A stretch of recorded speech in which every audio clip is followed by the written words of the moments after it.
Tujuan praktikum kali ini yaitu satu mengidentifikasi adanya gula-gula reduksi, dua mengetahui adanya gugus reduksi pada monosakarida, dan yang ketiga menguji adanya polisakarida.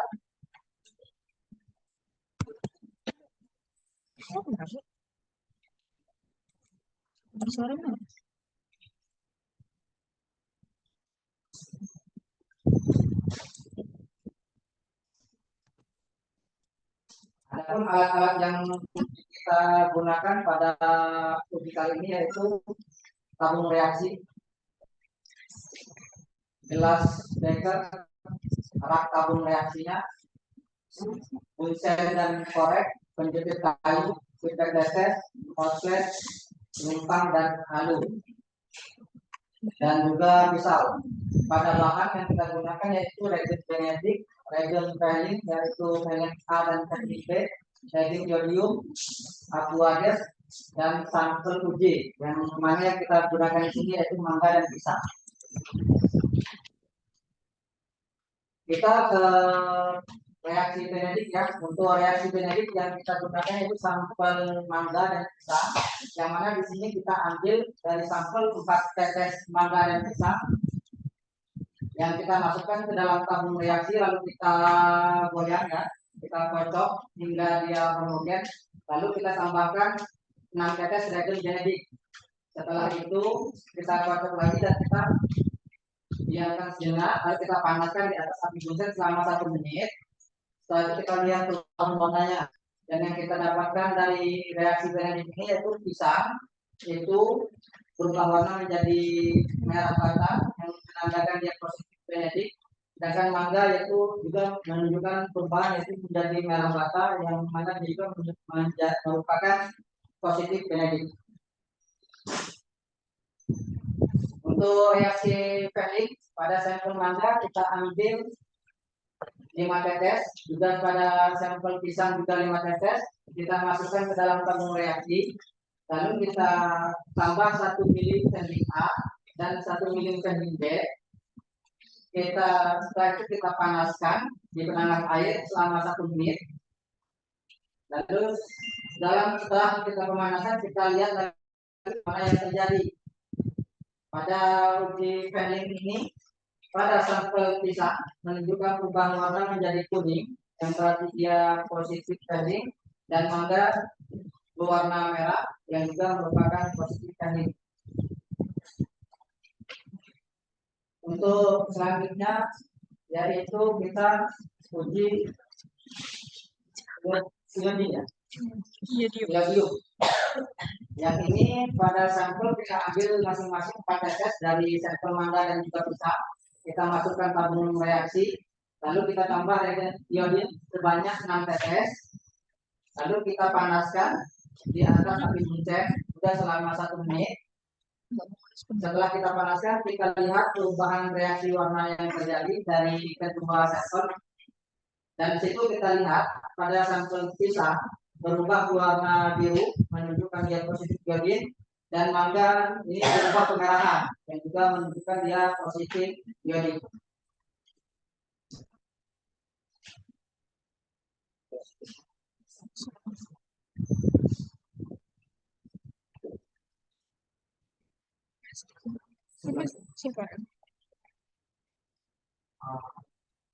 Jadi dari hasil uji yang kita lakukan ini, kita ambil kesimpulan bahwasanya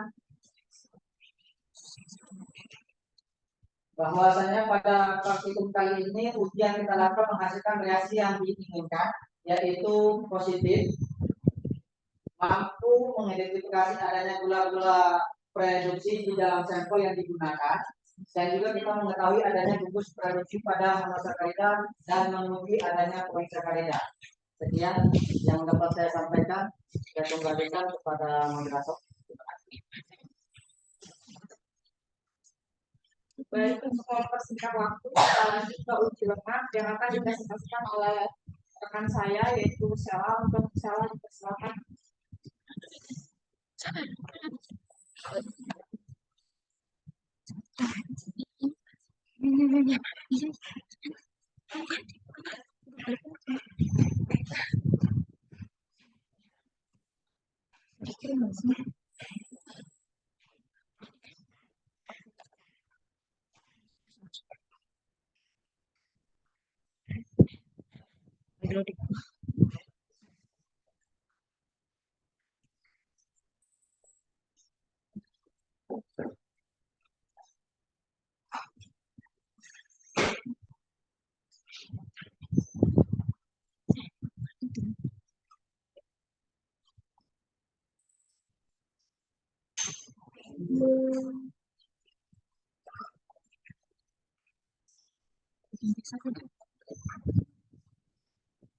Saya akan menyampaikan hasil uji lemak dalam praktikum.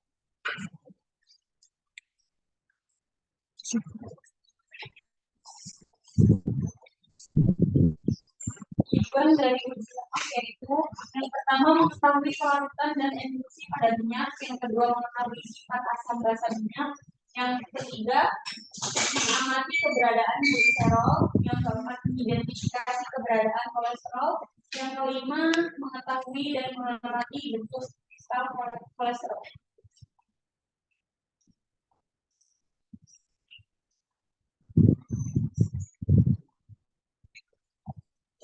Adapun alat dan bahannya, alatnya yang kita gunakan yaitu tabung reaksi, rak tabung reaksi, bunsen, dan korek, penjepit kayu, kateter, gelas ukur, plate, cawan porselin, indikator pH, mikroskop, dan kertas. Bahannya yaitu aquades, etanol 96%, kloroform, ether, dan Na2CO3 1%.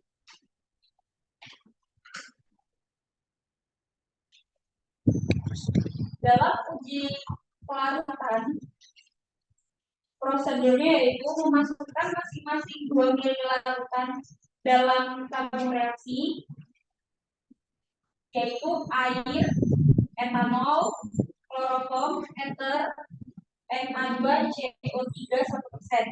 Tambahkan 1 ml minyak goreng, lemak hewan, dan lemak nabati pada masing-masing tabung reaksi. Tutup mulut tabung dengan ibu jari dan gojok-gojok dan biarkan dirak selama 5 menit. Amati sifat pelarutan yang terjadi pada masing-masing tabung. Yang kedua, uji keasaman. Masukkan masing-masing 1 sampel minyak goreng, minyak jelantah, lemak nabati, dan lemak hewani di dalam cawan porselin. Masing-masing sampel diuji pH-nya menggunakan indikator pH dan kemudian catat hasilnya. Yang ketiga yaitu uji Salkowski. Masukkan 1 gram serbuk kalium hidrogen ke dalam tabung reaksi. Masukkan 2 ml larutan uji. Lalu panaskan tabung reaksi menggunakan bunsen dengan hati-hati. Amati perubahan warna asap yang terbentuk dan bau dari ketiga larutan uji. Yang keempat ada uji kristal kolesterol. Masukkan 2 ml kloroform, kemudian tambahkan 2 ml kolesterol, kemudian diaduk, amati perubahan yang terjadi, lalu tambahkan 2 ml H2SO4 pekat, kemudian tabung digoyang-goyang dengan hati-hati. Amati perubahan pada lapisan kloroform dan lapisan asam sulfat. Kemudian amati dengan mikroskop. Yang kelima, uji Gray-Scott. Siapkan 2 tabung reaksi lalu diberikan larutan uji sebanyak 1 ml. Lalu tambahkan 1 ml ether lalu digojok. mengambil 4 tetes larutan tadi dalam cawan, keringkan lalu usap dengan kertas.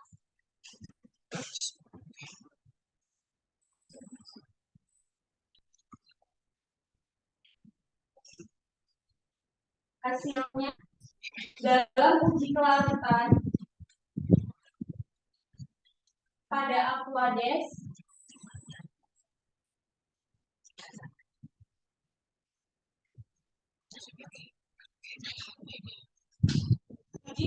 kelarutan pada Aquades yaitu bening ada endapan dan dia tidak larut. Etanol 96% terjadi 2 fase atas air bawah minyak tidak larut. Kloroform terjadi 2 fase atas minyak bawah air tidak larut.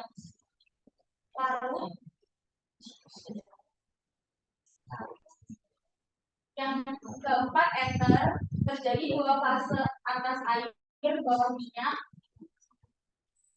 Yang kelima terjadi 2 fase atas minyak bawah air. Yang kedua lemak hewani di dalam Aquades terjadi 2 fase atas kuning bawah bening tidak larut.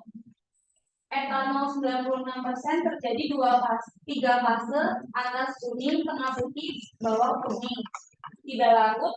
Yang ketiga kloroform kuning larut. Yang keempat ether terjadi 2 fase atas putih terus bawah kuning tidak larut. Yang kelima Na2CO3 1% terjadi 2 fase atas kuning bawah putih terus tidak larut. Dalam uji lemak nabati Aquades terjadi 2 fase atas kuning bawah bening tidak larut. Yang kedua etanol 96% terjadi 2 fase atas putih bawah kuning tidak larut. Yang ketiga kloroform kuning larut. Yang keempat ether terjadi 2 fase atas putih keruh bawah kuning tidak larut. Yang kelima Na2CO3 1% tidak larut. Terjadi 2 fase atas putih keruh bawah putih.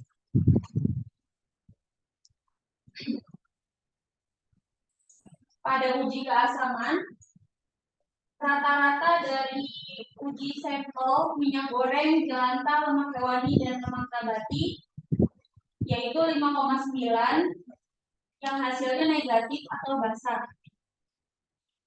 Dari uji Salkowski, lemak hewan terlihat perubahan warna.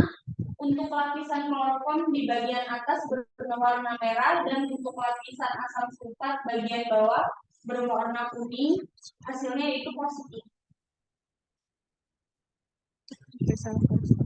Uji kristal kolesterol lemak hewani hasilnya yaitu positif karena mati melalui mikroskop terlihat seperti butiran-butiran kristal darah. Yang terakhir yaitu uji Gray-Scott. Minyak sampelnya minyak baru dan minyak jelantah. Warna nada yang terbentuk itu transparan, hasilnya positif.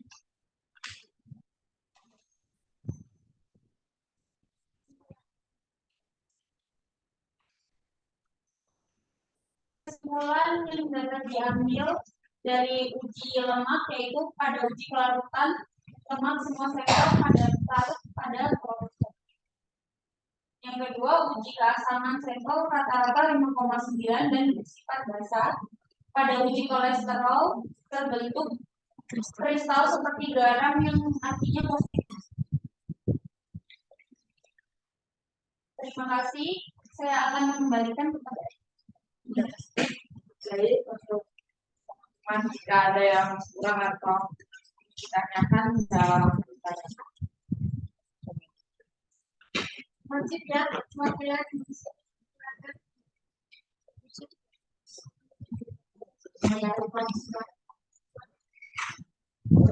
dalam itu kan dapat kenalkan dulu saya Destilasi warga dari kelompok 4 di dalam sekali tujuan dari pemanasan itu agar bagaimana? Terima kasih. Ya, silakan yang kedua.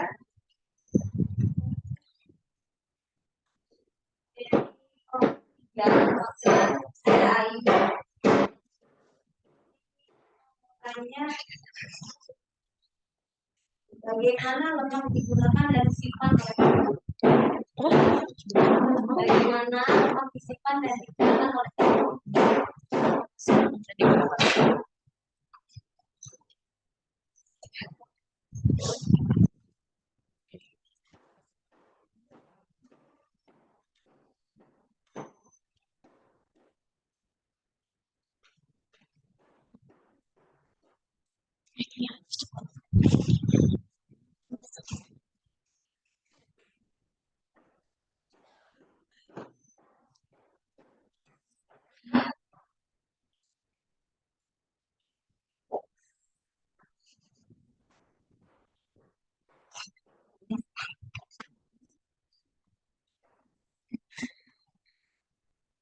izin bertanya dari kelompok 1. Siapa yang punya ada kelompok dari kelompok 1?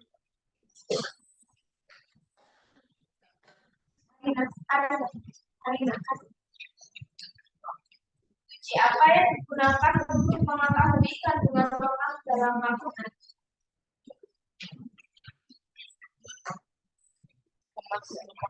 Dalam makanan. Siapa yang digunakan?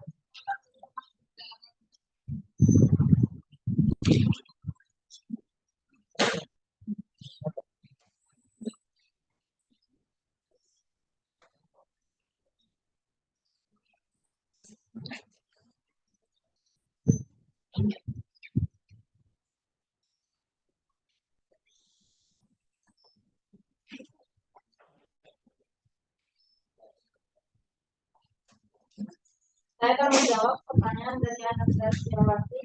Pemanasan dalam resin juga pada sampel terbongkar interaksinya dan dapat direaksi dengan ion plasma terbentuk asam borat bersifat jadi mendapat merah banda yang berbentuk reaksi dengan asam dosia. Siap. Ya.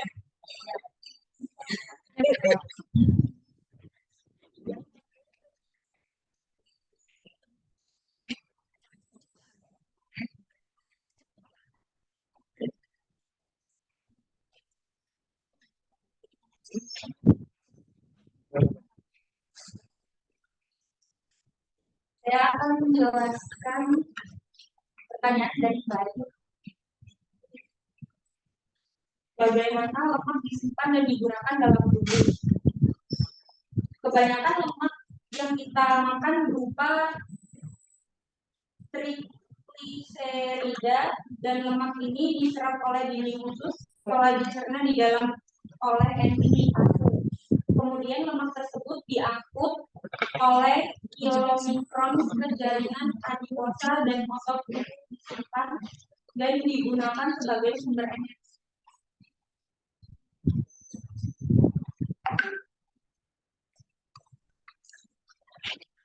Baiklah, saya akan menjawab pertanyaan dari Arnauta. Siapa yang digunakan untuk mengetahui lemak yang terdapat di dalam makanan, yaitu uji Westport, yaitu pengolesan dilakukan pada kertas. Jika kertas menjadi transparan atau buka, maka bahan uji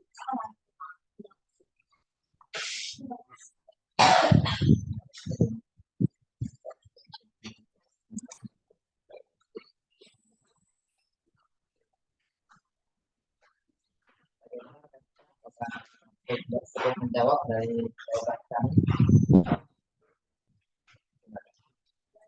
Yang presentasi dari kelompok kami. Terima kasih jika ada salah-salah. Assalamualaikum warahmatullahi wabarakatuh. Waalaikumsalam warahmatullahi wabarakatuh. Baik, kasih aplaus untuk kelompok 2. Sambil mempersiapkan yang kelompok 3 ya, silakan dikirimkan filenya. Saya akan memberikan evaluasi ya untuk kelompok 2. Di kelompok 2, mana kelompok 2 ini? Ya. Di tabel hasil ya, ini memang sudah oke mengikuti yang saya berikan formatnya. Hanya saja ada beberapa yang perlu diperbaiki. Jadi di sini itu kan ada hasil ya, hasil positif atau negatif. Ini disesuaikan dengan tujuan masing-masing uji Benedik untuk mengetahui apa. Jadi dia positif apa, bukan positif Benedik. Karena Benedik itu adalah reagen. Berarti kalau positif Benedik berarti dia sama dengan reagen itu.